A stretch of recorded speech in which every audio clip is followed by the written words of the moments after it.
I think that people that spend a few hours poking around in cryptocurrency, they oftentimes come forward with this observation that the cryptocurrency is a threat to a central bank and they have privacy concerns and the like.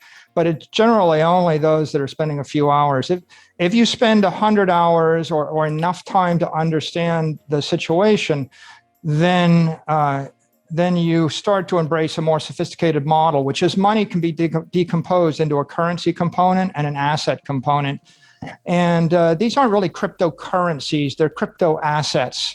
And Bitcoin is a crypto asset, it's not a cryptocurrency. Currency is defined in the law as something you can exchange as a medium of exchange or in a transaction without incurring a tax obligation. So Bitcoin hasn't been a currency by law in the United States since 2014 when the IRS determined it to be property. And that's well understood by the regulators. And I think that if you look at comments, public commentary by Jerome Powell, by Christine Lagarde, by the deputy governor of the China Central Bank, by Gary Gensler, they've all commented that this is a digital asset. It's not a digital currency. And if you read the 140 pages of testimony by Janet Yellen, you'll see she's a very progressive, informed regulator that understands that crypto assets or digital assets like Bitcoin are a cornerstone for a 21st century economy and a force of good and can be used as a force of good. And all regulators will state as a matter of fact and because it's appropriate that, of course, we have to make sure they fit into a regulatory environment and a framework so they're used for good and not by malefactors. So all of these conversations are oftentimes just cherry-picked comments. Neither the head of the EU central bank, nor the head of the US central bank, nor the head of the Chinese central bank has actually suggested that people should be banned from owning the asset. And in fact, in the example of Turkey you named, what they said was they didn't want people to use it as a currency. That's no different what the IRS said in 2014 in the US when they actually taxed it on transfer. They also effectively said you can't use it as currency. So basically stating that we don't want something to be used as a currency because it threatens our currency is not the same as depriving people of an asset. And even the Turkish central bank hasn't deprived or hasn't limited Turkish citizens from owning the asset. So I think that it's very, very important to understand that the future of the world is 8 billion people with mobile wallets with a currency layer and an asset layer. And the currency is going to be the dollar and the euro or the Chinese yuan.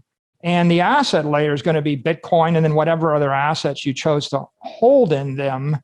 And the government's provenance, or the government will of course demand control of the currencies. I would say that, scanning every utterance of every regulator in the world, I haven't seen any indication that they view it as anything other than an asset. Jerome Powell 2 weeks ago said, hey, it's digital gold like gold. Christine Lagarde said, yeah, it's a speculative asset. People speculate with it. It's not like a currency. They're going to be concerned about stable coins, like the ability to move billions of dollars of euros on a crypto rail or the ability to move billions of dollars of US dollars on a crypto rail.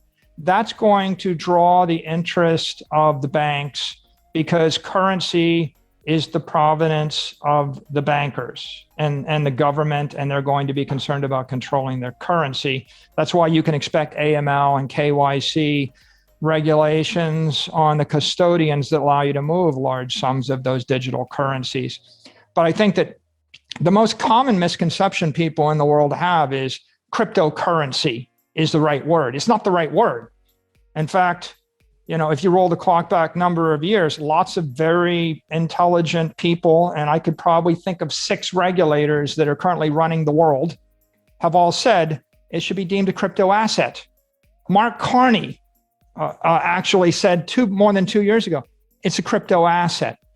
And so once you understand it to be a crypto asset, then you understand it's not competing with the dollar and the euro. It's competing with gold and silver and ETFs and stocks and GameStop and derivatives and to a certain degree, perhaps savings accounts that are used as long-term store of value, and